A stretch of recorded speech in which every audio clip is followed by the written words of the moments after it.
दोस्तों AI impact summit यहां दिल्ली में ही चल रहा है, कुछ दूर यहां से। एआई इंपैक्ट पूरे विश्व में इस समिट का क्या हुआ वो आप सबके सामने है। शर्म के मारे सर सबका झुक चुका है। अश्विनी वैष्णव जहां जाते हैं वहां कुछ ना कुछ झंडा गाड़ कर ही आते हैं। एआई अब अश्विनी इज इनकॉम्पिटेंट के नाम से जाना जाता है। बिना पटरी के रेल चलाने वाला ये मंत्री अब कहता है साहब बिना वाईफाई बिना लैपटॉप के जाइए एआई समिट अटेंड करिए। पूरा हॉल खाली करा दिया। क्यों? क्योंकि मोदी जी आ रहे थे, रील्स बनानी थी। अरे रील्स बनानी थी, फोटो खिंचवानी थी, पोज करना था मोदी जी को, तो साहब एक हफ्ता पहले ये समिट कर देते अश्विनी वैष्णव जी, जिसमें किसी और को मत बुलाते, आप दोनों अपना जम के रील बाजी खेलते, फिर बुलाते मेहमानों को। मेहमानों के सामने क्यों नाक कटवा रहे हैं साहब? फिर आया गलगोटिया, मोदी जी का प्रिय गलगोटिया। नेहरू जी के वक्त आईआईटी, बड़े बड़े इंस्टीट्यूट्स, और यहां क्या है? गलगोटिया। अब गलगोटिया ने क्या किया साहब? मेड इन चाइना का एक प्रोडक्ट लाए, ड्रोन लाए और एक रोबोडॉग लाकर रख दिया। कहा साहब ये देखिए भारत कितना आगे बढ़ चुका है।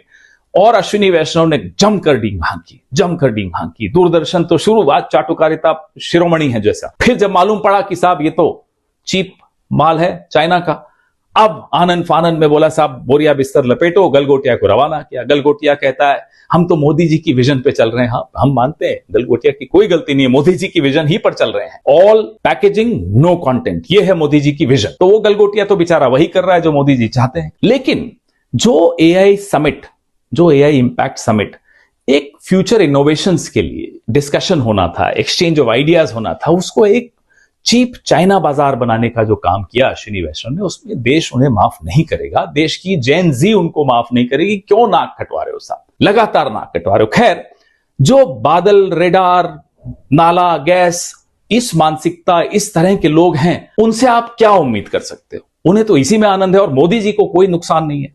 अब एआई अगर अश्विनी इनकॉम्पिटेंट है या एआई हरदीप का आर्टिफिशियल इनोसेंस है, आर्टिफिशियल इनोसेंस हो या कुछ हो, लेकिन मोदी जी के लिए हर चीज इवेंट है। इसमें कल आने वाले टुमारो मोदी जी का एक पप्पी जप्पी फेस्ट है। उनके लिए ये सब पप्पी जप्पी फेस्ट है, जहां बड़े बड़े देश विदेश के लोग आते हैं। सुंदर पिचाई, ये वो सबके साथ ही करेंगे, हाथ मिलाएंगे, गले मिलाएंगे, जबरदस्ती गले पड़ेंगे, वो सब करेंगे। उनके लिए सफल आयोजन वही होता है जहां वो गले पड़ सके या गले मिल सके। देश की छवि गई बाहर। अब ये चलेगा नहीं।